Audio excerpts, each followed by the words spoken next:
тихом районе города жила Елена Андреевна, успешный кардиолог, чья внешняя благополучность скрывала глубокую внутреннюю пустоту.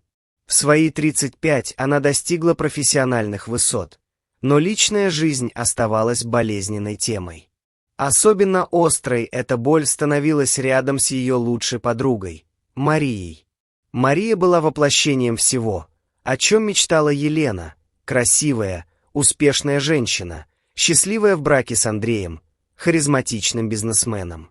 Их 5-летняя дочь София была очаровательным ребенком с золотистыми локонами и звонким смехом. Каждый раз, наблюдая за этой идеальной семьей, Елена чувствовала, как внутри растет темное, удушающее чувство зависти. Все началось 7 лет назад, когда Мария познакомила Елену с Андреем. С первого взгляда Елена почувствовала необъяснимое притяжение к этому высокому мужчине с внимательными карими глазами и легкой улыбкой. Его спокойная уверенность, интеллигентность и чувство юмора создавали магнетическую ауру, которой Елена не могла сопротивляться. Годами она скрывала свои чувства, играя роль преданной подруги.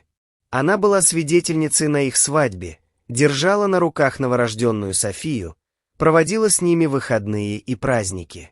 Каждый такой момент был одновременно сладким и мучительным, словно капля яда, медленно отравляющая ее душу.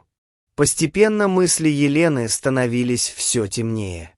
Бессонными ночами она представляла себе жизнь, где Мария исчезает, а она утешает убитого горем Андрея, становится матерью для Софии. Эти фантазии превратились в навязчивую идею, заполняя каждую свободную минуту ее существования. Как врач, Елена прекрасно знала о препаратах, способных вызвать сердечный приступ, не оставив явных следов. Ее специализация давала идеальное прикрытие, кто заподозрит кардиолога в смерти пациента от сердечного приступа.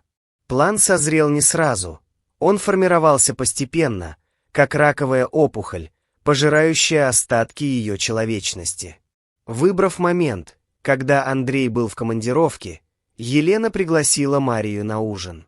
Они часто проводили такие вечера вдвоем, делясь секретами и воспоминаниями. Мария, как всегда, принесла бутылку любимого вина, не подозревая, что каждый глоток приближает ее к концу. Елена тщательно продумала каждую деталь. В бокале Марии растворилась смертельная комбинация препаратов, которые должны были спровоцировать массивный сердечный приступ. Она наблюдала, как подруга пьет вино, рассказывая о планах на будущее, о том, как они с Андреем собираются на годовщину свадьбы в Италию. Когда Мария схватилась за грудь и начала задыхаться, Елена сыграла роль встревоженного друга. Она намеренно медлила с вызовом скорой помощи, зная, что каждая минута промедления уменьшает шансы на выживание. Когда, наконец, приехали медики, было слишком поздно, Мария умерла по дороге в больницу. Похороны прошли в дождливый осенний день. Елена стояла рядом с Андреем, поддерживая его под руку, пока маленькая София всхлипывала, прижимаясь к отцу. Ее черное платье скрывало трепет торжества, смешанного с чувством вины.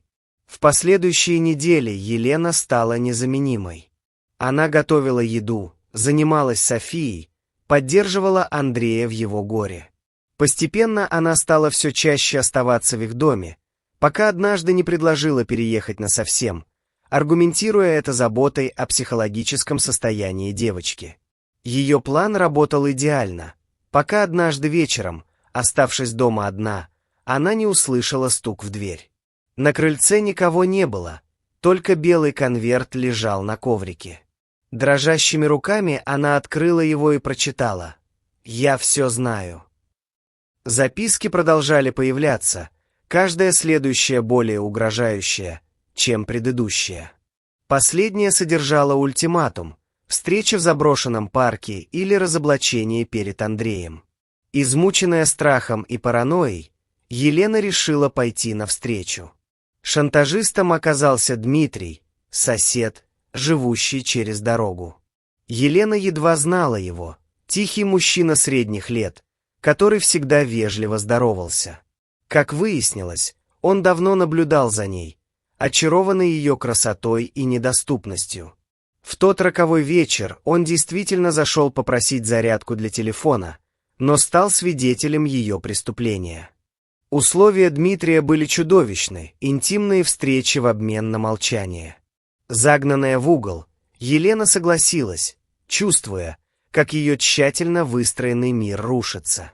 Каждый визит к Дмитрию был пыткой, но альтернатива была еще страшнее. Однажды она решила повторить свой план, отравить Дмитрия теми же препаратами. Но он оказался хитрее. Он не только не принял предложенный напиток, но и показал ей папку с доказательствами ее преступления, фотографии, записи разговоров, даже образцы использованных препаратов. Теперь Елена оказалась в ловушке собственного создания. Днем она играла роль заботливой почти мачехи, помогая Софии с уроками и готовя ужины для Андрея. Вечерами она была пленницей своих темных желаний и чужой власти. Ее жизнь превратилась в бесконечный круг лжи и страха. Андрей начал замечать изменения в ее поведении. Вместо прежней уверенной женщины он видел дерганую, нервную тень. София тоже чувствовала неладное, часто спрашивая, почему тетя Лена так странно себя ведет. Каждый такой вопрос был как удар ножом в сердце. Дмитрий тем временем становился все более требовательным и жестоким. Он упивался своей властью над ней, заставляя ее чувствовать себя грязной и никчемной. Каждая встреча оставляла на ее душе новые шрамы, которые никогда не заживут. В редкие моменты одиночества Елена размышляла о том, как одно решение, принятое в момент всепоглощающей зависти, разрушило не только жизнь ее лучшей подруги, но и ее собственную. Она создала ад, из которого не было выхода. Развязка наступила неожиданно.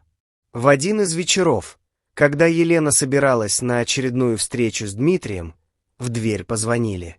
На пороге стоял Андрей с конвертом в руках. В его глазах она увидела такую боль и отвращение, что ее сердце остановилось. «Дмитрий мертв», — сказал он тихо. «Сердечный приступ. Но перед смертью он отправил мне это». Он протянул ей конверт, содержащий полное признание Дмитрия и все доказательства ее преступления. В этот момент все маски спали.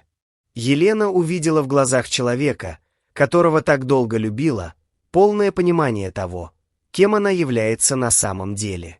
Она увидела, как рушится все, ради чего она пошла на убийство.